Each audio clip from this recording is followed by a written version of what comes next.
Bonsoir mes amis, on va se lever pour la déclaration solennelle, s'il vous plaît.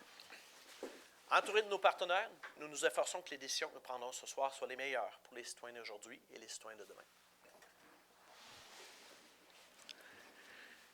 Alors, on a une nouvelle personne avec nous, nouvelle directrice générale qui a commencé le 14 novembre dernier, donc Mme Caroline Jacques, et je vais la laisser se présenter. En fait, moi, une présentation courte. Je demeure à Saint-Benoît. Je suis maman d'un enfant de 10 mois. Puis sinon, j'ai travaillé 4 ans dans le domaine des services financiers. Excellent, puis elle a excellente volonté, elle a beaucoup de possibilités en tout cas, et puis merci beaucoup d'avoir accepté, bien content d'avoir trouvé la bonne personne. Excellent, fait qu'on va passer avec l'adoption de l'ordre du jour. On avait retiré donc certains items, en fait c'est pour, oui, on va aller avec j'ai deux versions. Oui, le 13, on retirait le dépôt. On va le faire à la prochaine la séance spéciale. Il nous manquait certains documents. Fait qu'on a besoin d'un proposeur là-dessus, s'il vous plaît, avec Danny. Adoption des procès-verbaux, séance régulière du 7 novembre et séance extraordinaire du 14 novembre dernier. Est-ce que vous avez des interventions? Mal correct. Proposeur? Avec Patricia. Information générale, donc bien sûr, nouvelle DG, on a eu donc le décès de l'abbé Germain Tardy dans les dernières semaines. On a eu, donc c'est quelqu'un qui s'est bien sûr beaucoup impliqué à Saint-Victor. Il a été très très bon pour notre communauté, qu'on pense au projet Jeunesse Travail, qu'on pense à le comité des démunis, même au début de son règne, si on veut, le projet de réfection le Perron. On était pas mal jeune, mais c'était quand même des gros projets. L'abbé Tardy également, donc ses funérailles étaient en fin de semaine à Courcelles. C'est quelqu'un aussi là, qui non seulement qui était impliqué dans la communauté, quelqu'un de très simple, on pouvait y parler, puis il était le cœur sur la main, mais en plus, il y avait même un doctorat en philosophie, donc c'est quelqu'un qui a été prof au Cégep à Thetford, il y a beaucoup d'implications. Puis donc il y avait les funérailles ont été célébrées par le cardinal donc monsieur Gérald Cyprien Lacroix à Courcelles, comme je disais. Donc on remercie l'abbé Tardy pour tout ce qu'il a fait pour Saint-Victor. Ça a été quelqu'un qui a influencé positivement notre milieu, puis moi au niveau personnel qui m'a vraiment apporté beaucoup également. Fait que salutations. Donc on va passer avec les correspondances. Il n'y a pas de correspondance. Excellent, merci beaucoup. On est rendu avec un très gros dossier, autorisation de signature du Valtex. Ce qui arrive, c'est que la compagnie du Valtex, les Lainages Victor, comme on disait autrefois, donc les champs d'épuration à la station, comme on dit, donc tout ce que les égouts de la municipalité, donc pour le village, sont amenés là. Et donc le traitement, tout ça, ce site-là, la manière que le contrat a été fait à l'origine, c'est qu'il y avait une partie, c'était pas tout à fait, mais c'était à peu près 50-50. Donc une partie pour la municipalité, puis une partie pour du Valtex. Donc au niveau des frais. Du Valtex, leurs besoins ont changé au fil des ans. Et la municipalité aussi croît. Il y a d'autres entreprises qui ont des besoins et tout ça. Donc, il y avait une très grande capacité réservée et la manière que le contrat était rédigé, donc il faut changer le contrat et faire ce qu'on appelle une nouvelle entente industrielle pour libérer cette capacité-là et l'affecter à d'autres organisations. Et des dires de notre cabinet légal, c'est pratiquement une situation un peu unique au Québec où est-ce qu'une entreprise est propriétaire avec la municipalité d'une infrastructure, en fait d'une capacité vraiment qui gère. Il y avait un comité à tous les ans là-dessus. Fait que nous autres, ce qu'on fait là-dedans, c'est qu'il y a eu vraiment, écoutez, ça fait presque 4 ans que c'est en démarche, les ingénieurs de voir, OK, les capacités, qu'est-ce qu'ils ont de besoin, qu'est-ce que nous, on a de besoin et tout ça. C'est assez long. Et maintenant, on est rendu à une entente qu'on a complétée. On vous en a parlé au cours de au moins la dernière année. Mais là, maintenant, c'est vraiment final. Donc, c'est une transaction, ce qu'on appelle une transaction et quittance. Donc, on a besoin de prendre une résolution L'autorisation de signature de la transaction et quittance ainsi que le versement. Donc, c'est un montant de 425 000 $. C'est, comme je vous dis, pour le rachat de cette capacité-là qui était réservée à cette entreprise-là. Ce montant-là, donc, est à même les revenus, les fonds réservés qu'on a pour la portion aqueduc et égout. On a actuellement un fonds réservé d'autour de 1 million de dollars là-dedans. Pour continuer, ben, on n'a pas le choix de passer par là, c'est la vie. La résolution doit aussi, on autorise la signature pour la nouvelle entente avec industriel avec Duvaltex. Fait qu'il y avait une entente, donc celle-là, maintenant, il y en a une nouvelle qui la remplace, puis maintenant aussi pour acheter cette capacité-là. D'autres entreprises, et pour la croissance de Saint-Victor, on a besoin de ça. Fait que c'est rough, mais ça fait partie de la game, et puis on remercie les deux parties là, pour qu'on ait pu arriver à une entente. Voilà, alors on a besoin d'un proposeur pour ce faire avec Patricia. Très bien. Programme d'aide à la voirie locale, sous-volet, projet particulier d'amélioration par circonscription électorale. En fait, cette résolution-là et la prochaine, c'est en fait c'est comme une reddition de compte, je pense. Oui, exactement. C'est des subventions reçues du gouvernement, puis c'est ça, c'est une réduction de compte, puis ça concerne les travaux de la voirie. Excellent. Donc, il faut dire où est-ce qu'on a mis l'argent qui nous a été envoyé par le gouvernement. Très bien, merci beaucoup. Donc, on a besoin d'un proposeur pour la première. Donc, projet particulier d'amélioration par circonscription électorale, PPACE. Proposeur, s'il vous plaît. Avec Francis. Et pour la deuxième, donc programme d'aide à la voirie locale sous-volet, projet particulier d'amélioration d'envergure ou supramunicipaux, PPAES, les acronymes du gouvernement. Proposeur également, avec Xavier. Excellent. Adoption du règlement 221-2022 concernant le code d'éthique et déontologie des élus. Ça, c'est une formalité, c'est de quoi que toutes les municipalités doivent adopter. Donc, on a fait l'avis de motion à la dernière séance. Maintenant, ben, il faut... et le projet de règlement, donc maintenant, on adopte le règlement, qui c'est bouclé. Proposeur là-dessus, avec Danny. Résolution pour créer un fonds réservé pour les élections. C'est une autre chose qu'on nous demande au niveau du gouvernement. Donc, en fait, si jamais il y avait une période électorale, il faut avoir un fonds réservé là-dessus. Fait que normalement, je pense que c'était 2 ou 3 000 $ qui étaient mis de côté bon an, mal an. Mais là, vraiment, il faut faire un fonds réservé. Fait qu'on procède avec ça. Proposeur là-dessus, avec Patricia. Transfert d'adhésion à l'ADMQ, c'est pour Madame la directrice générale. En fait, on avait un directeur, bien sûr, M. Félix Nunes. Maintenant, c'est Mme Caroline Jacques. Simplement changer le nom. Mais ça prend une résolution pour ça. Proposeur, Danny. Liste des comptes de taxes non payés. Il faut lancer la procédure, en fait, que les gens puissent être au courant qu'ils ont... donc encore jusqu'au 31 décembre pour acquitter leur compte de taxes. On a une certaine liste. Le total était de combien, Madame la DG? 160 922 et 23. Très bien. Et normalement, ben, c'est ça. Donc, il y en a qui payent au 31 décembre, mais il faut que, donc, au début de l'année, si jamais il en manque, il va y avoir les lettres vraiment enregistrées pour être sûr que les gens le reçoivent et puissent acquitter le tout.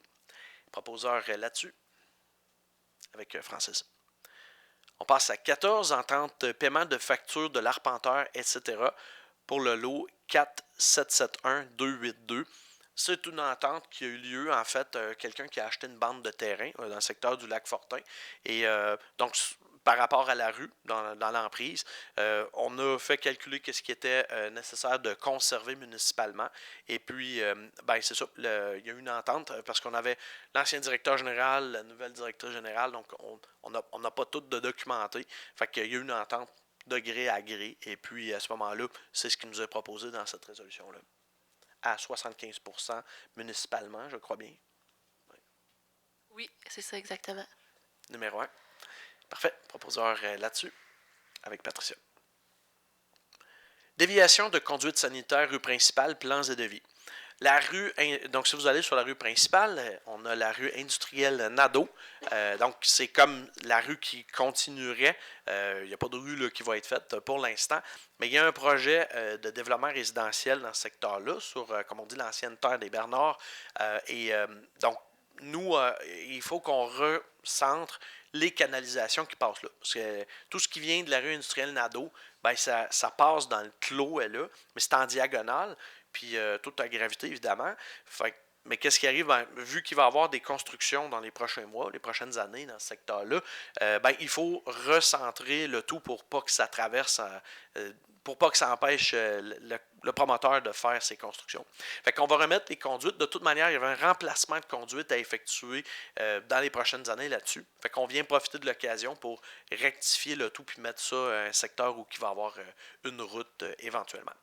Un proposeur là-dessus pour lancer les plans et devis avec nos ingénieurs à la ville de Saint-Joseph. Proposeur, s'il vous plaît, avec Francis. Nomination de la directrice générale à titre de responsable des mesures d'urgence. Donc, les 2 prochaines résolutions ont trait avec notre nouvelle DG. C'est une autre formalité. Donc, si jamais il y avait on souhaite que ça arrive jamais, mais une situation plutôt comme lac mégantic, quoi que ce soit, mesure d'urgence qui arrive. Donc, c'est la personne qui est responsable de cette de chapeauter tout ça. Proposeur avec Xavier. Et même chose, donc, autorisation de signature au nom de la municipalité de Saint-Victor, donc pour les dossiers, un peu comme les autorisations pour le compte de caisse et tout ça. On a besoin également d'une proposition là-dessus avec Danny. Autorisation de lancement d'appel d'offres pour l'achat d'un camion 10 roues avec équipement de déneigement et achat d'un pick-up, une camionnette. On a fait une acquisition dans les derniers mois. Il faut maintenant en faire une nouvelle. Il y a une question là, de type de technologie, puis c'est une question de fiabilité. Les gars, si leur équipement n'est pas fiable, c'est même si il n'y a pas nécessairement une tonne d'années, faut qu'on ait de quoi qui marche. Puis à long terme, c'est bien servir nos citoyens, puis que le service soit donné au meilleur possible. Ils prennent très bien soin des équipements. Mais c'est ça, il y a tout ça à remplacer. Au niveau du pick-up, je pense qu'on avait plus de... Il était déjà usagé lorsqu'on a acheté le pick-up actuel. Hein. Ben, dans les 2 cas, le 10 roues et le pick-up, c'est des choses qui datent, c'est des choses qu'on met beaucoup d'argent dedans. Les comptes ont été, toutes les factures de réparation dans les 2 dernières années ont été sorties.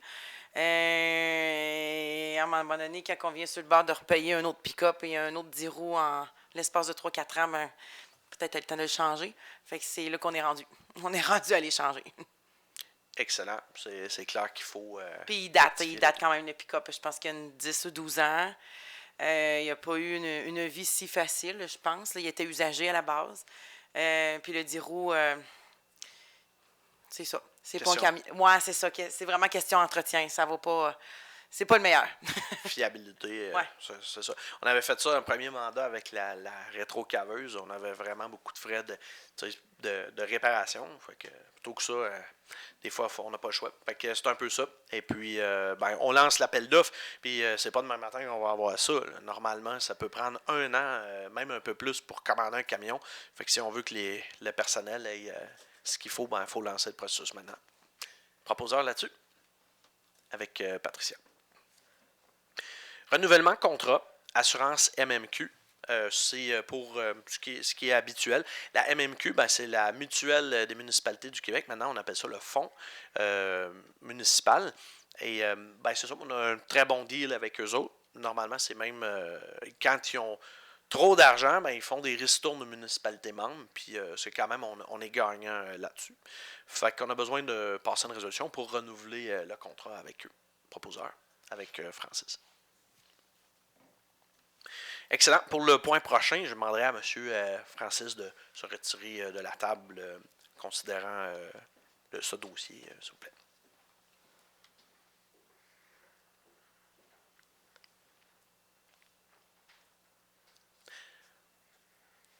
Donc, dans un dossier, donc on faut mandater notre firme légale cabinet Morancy pour le dossier 10620-1 MJP donc daté du 22 novembre dernier. Donc, procédure d'ordre juridique.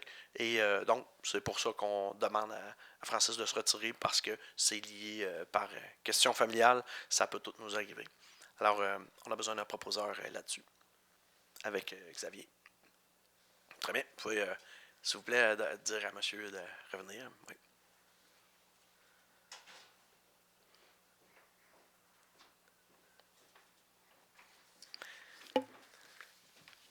Merci beaucoup. Autorisation CPTAQ prolongement des conduites aqueduc PE4. C'est dans le 4e rang sud. On va avoir un nouveau puits municipal. Vous vous souvenez ce qui est arrivé dans les dernières... pas la dernière année, là, pas l'année en cours. On n'a pas manqué d'eau, personne. Il a mouillé en mars. Mais d'autres années où on était en période d'étiage, on ne veut plus que ça arrive. C'est pas de même. On n'arrive pas, on ne claque pas des doigts, puis on est capable de faire un puits. Il y a beaucoup de recherches, de démarches, de tests. Donc là, on a un secteur où il y a pas mal de possibilités. Maintenant, il faut amener les tuyaux dans ce secteur-là. On est dans le 4e rang sud. Il y a déjà, comme vous savez, dans la route Bizier, des conduites. Donc, c'est demandé à la CPTAQ, Commission de protection du territoire agricole du Québec, de nous autoriser d'aller là. Puis normalement, quand c'est une question d'eau potable, ça va quand même assez vite, façon de parler, là, mais c'est quand même généralement autorisé là-dessus. Proposeur là-dessus. Avec Danny. Très bien. Adoption règlement 222-2022 portant sur la renaturalisation des rives et la protection du lac Fortin. Dossier très important. Et donc, on en a parlé le mois dernier. Est-ce que peut-être M. Fecteau et Francis, tu voulais t'exprimer un peu là-dessus? Ou, Oui, ben on est bien content que ça se règle enfin. Là. Ça faisait un moment là, que dans le fond, ce règlement-là, il était invalide. Puis là, ben, on vient rectifier le tout. Puis dans le fond, c'est aussi là, comme un peu une première étape là, à plusieurs démarches là, qui vont être prises pour protéger nos lacs aussi, là, autant le lac des Cygnes que le lac Fortin là, dans les prochaines années, parce que c'est bien important là, de préserver c'est la qualité de nos lacs. Là, c'est quand même quelque chose d'important qu'on a à Saint-Victor, là, qu'on est chanceux d'avoir. Fait que c'est très important de faire les démarches pour les protéger. Certainement, puis c'est un règlement qu'on avait déjà, on était tous d'accord, mais c'est une petite légère modification. Il était devenu non applicable, donc on a juste réadopté ça, puis ça ne change pas l'essence de justement qu'on veut protéger le lac. C'est ça. En gros, la MRC elle donne des lignes directives, puis le règlement là, il est ambigu par rapport à certaines lignes directives que la MRC donnait. On est venu préciser ça, puis ça le rend valide là, et applicable là, à nouveau. C'est parfait. Merci beaucoup. Donc, on a besoin d'un proposeur pour ce faire, avec Francis, justement. Merci beaucoup. Adoption règlement numéro 216-2020. Là, les 4 prochains éléments, c'est au niveau donc le manoir Route 66, où est-ce qu'on a dans le secteur l'ancien séminaire. Il y a plusieurs modifications qu'on a fait au fil des semaines. Changement de zonage, d'affectation et tout ça, parce que c'était une maison de retraite. Maintenant, ça va être, mettons, complexe hôtelier, événementiel, résidentiel et tout ça. Puis donc, c'est ce qu'on appelle une zone mixte. Fait que, on va vous lire tout ça, mais c'est tout lié à ça, les 4 prochaines adoptions. Fait que, règlement 216-2022, amendant le règlement de plan d'urbanisme numéro 155-2018, municipalité de Saint-Victor, aux fins de supprimer l'affectation publique P et de créer une nouvelle affectation mixte M sur le lot 4770315, donc le 179 rue du Séminaire, et modifier les dispositions prévues à l'aire d'affectation mixte résidentielle, commerciale et de service M pour le dit lot. Un langage technique d'avocat, là, mais c'est ça que ça prend. Alors, un proposeur là-dessus, s'il vous plaît, avec Francis. Adoption du règlement 217-2022, amendant le règlement de zonage 157-2018, tel qu'amendé de la municipalité de Saint-Victor aux fins de supprimer la zone publique P30 et de créer une nouvelle zone mixte M63 sur le lot 4770315, toujours 179 rue du Séminaire, en concordance avec la modification apportée au plan d'urbanisme. Voilà, un proposeur là-dessus, avec Patricia. Adoption règlement 218-2022, amendant le règlement de zonage 157-2018, tel qu'amendé, municipalité de Saint-Victor, aux fins de créer des normes dans la nouvelle zone mix M63. Un proposeur là-dessus, avec Xavier. Et enfin, adoption règlement 219-2022, amendant le règlement administratif 156-2018 de la municipalité de Saint-Victor aux fins de modifier les définitions de bâtiments principal et d'usage principal en relation avec les modifications réglementaires apportées à la zone P30, 179 rue du Séminaire. C'est pas plus dur que ça. Avec Mme Dany. Excellent. Demande d'aide financière au Fonds culturel et demande d'aide financière à Arbre Canada. Donc, le premier, Fonds culturel, c'est pour Un banc. C'est pour un banc artistique, en fait historique et patrimonial dans le parc Saint-Vic Musée sans mur. Oui, absolument. Puis on rend mieux de ça progressivement. Fait un proposeur pour cette œuvre avec Francis. Parfait. Et demande d'aide financière à Arbre Canada. Ça, en fait, c'est un aménagement comestible à différents endroits dans le village, comme par exemple au presbytère, ici à la municipalité. Excellent. Terrain public. Ça doit rentrer aussi dans nos... maintenant, comment ils appellent ça?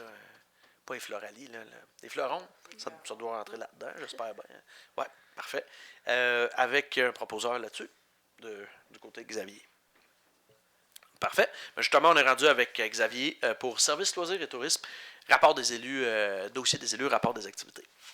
Bonsoir à tous. Ce mois-ci, juste un petit point que je veux mentionner. On a le 5 décembre qui est la journée internationale des bénévoles.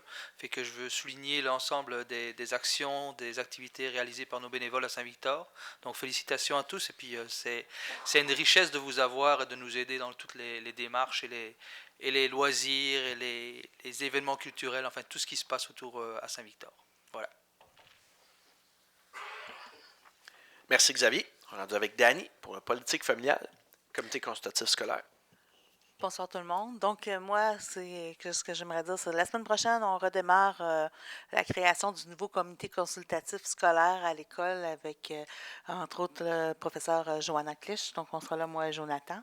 Par la suite, j'aimerais parler un petit peu des activités du mois de décembre, vu que Nancy n'est pas là aujourd'hui. Donc, la promenade sucrée est ouverte présentement jusqu'au 9 janvier prochain. Il y a aussi Noël en folie ce dimanche, le 11 décembre. Vous êtes tous invités, tous les citoyens sont invités à participer. Plein d'activités pour tout le monde. Donc, il y a les lettres au Père Noël. Il faut venir porter les lettres avant le 9 décembre si vous voulez être répondu pour Noël. Sinon, les réponses vont être après Noël. Il y a aussi le concours Ma maison brille, plus que la tienne. Donc, n'oubliez pas d'envoyer vos photos avant le 13 décembre au SLC à commercial saintvic.qc.ca. Et aussi, il y a aussi le concours La Petite Virée. Envoyez-nous une photo de vous avec des décorations de Noël extérieures, exemple dans la promenade sucrée autour de votre maison, avant le 3 janvier, à la même adresse, SLC à commercial saint-victor.qc.ca. Donc, je pense que ça fait le tour. Excellent. Merci, Dany. On est rendu avec Patricia pour tout ce qui est de projets immobiliers, notamment. Bonsoir tout le monde. Je vous reviens ce mois-ci. Le mois passé, je vous avais dit que les piquettes de clôture à neige étaient installées. La clôture est maintenant dessus les piquettes. Fait qu'on va voir si cet hiver, ça va aller mieux dans le coin du garage Alex Bolduc. Ça, on va voir plus clair, mais qu'on roule là. Et puis, il y a beaucoup de construction en cours ici. Je vais aller aux informations pour pouvoir plus... des fois, c'est pas tout le temps du monde du coin qui construit. Fait que je vais aller aux informations pour le mois prochain, pouvoir vous informer à savoir si c'est à louer, si c'est à vendre, si c'est encore disponible ou pas. Alors, je vais avoir plus de détails le mois prochain. Excellent. L'important, ça se bâtit, c'est très encourageant.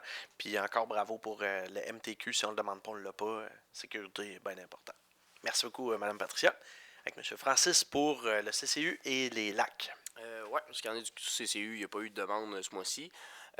Pour l'appel, comme on a mentionné, là, on est bien content qu'au Lac Fortin, on ait finalement réadopté là, le règlement là, sur la renaturalisation des berges. Puis aussi, là, du côté de l'Arlac, on avait eu une demande pour une bande piétonnière, là, pour que ce soit plus sécuritaire le soir, notamment là, pour que les gens du lac, comme on sait, il y a de plus en plus de résidents permanents, autant au lac Fortin qu'au lac des Cygnes. Puis au lac des Cygnes, là, la rue est assez étroite. Ça peut être plus dangereux, beaucoup de courbes pour les gens, là, marcher le soir. Fait qu'on a entamé des démarches là, avec les arpenteurs pour voir si ce serait possible de aménager une bande piétonnière finalement là, pour la sécurité. Fait que les démarches sont entamées là-dessus, puis on espère que le tout soit possible là, avec l'emprise de la municipalité, les rues, les résidents qui sont là. Il y a quand même beaucoup de trucs à vérifier, mais on espère pouvoir faire quelque chose à ce niveau-là. Alors, c'est tout pour moi. Excellent. Merci beaucoup. Oui, ça serait le fun. Ça marche, ça, absolument. On est rendu au compte pour ce mois-ci. On avait un total, je vais faire un petit moment, 171 657,32 entre autres, pavage Chartigan pour la rue industrielle Nadeau, donc dans les 51 000 puis le reste, ben, c'est pas mal ce qui rentre mensuellement. Est-ce qu'il y avait des interventions sur les comptes? OK, un proposeur avec Xavier. Parfait, on est rendu à la période de questions et commentaires. Puis, on a toujours aussi du public.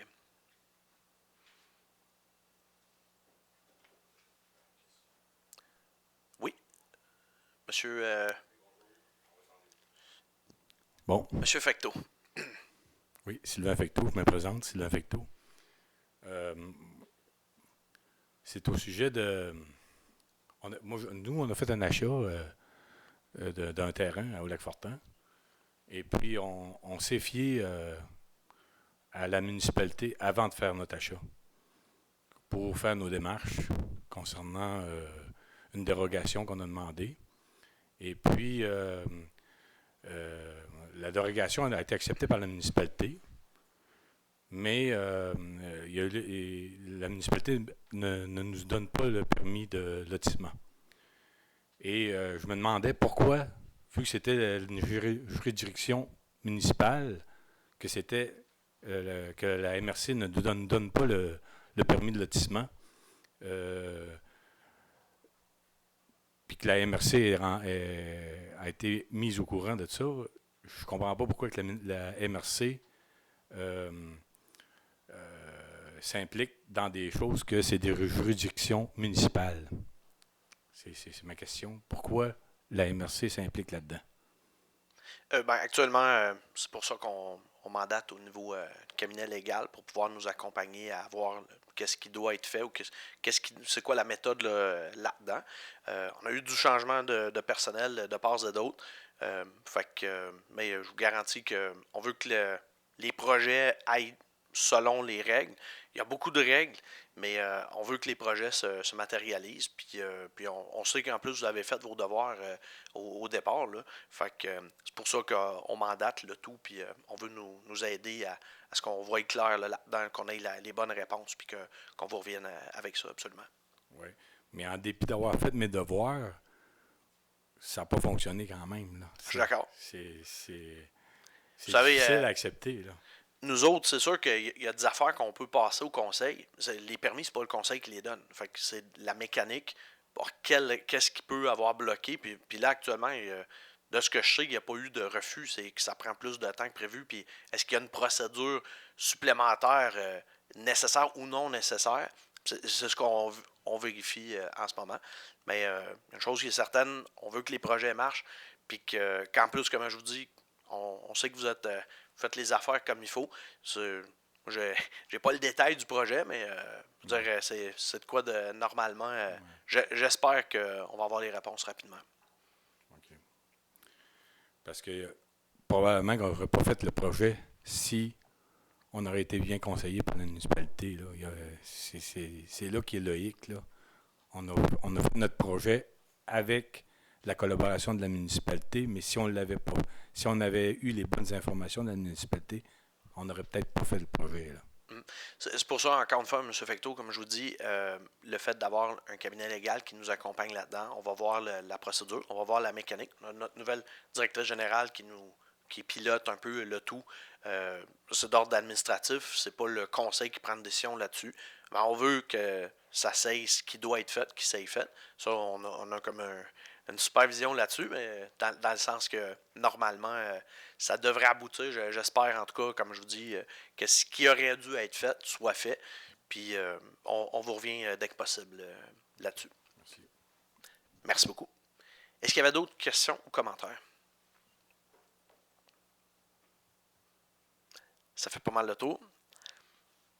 Excellent. Fait qu'on va aller avec la levée de la séance. On va avoir normalement 2 autres séances dans le mois pour l'avis de motion, le projet de budget et puis le budget en tant que tel.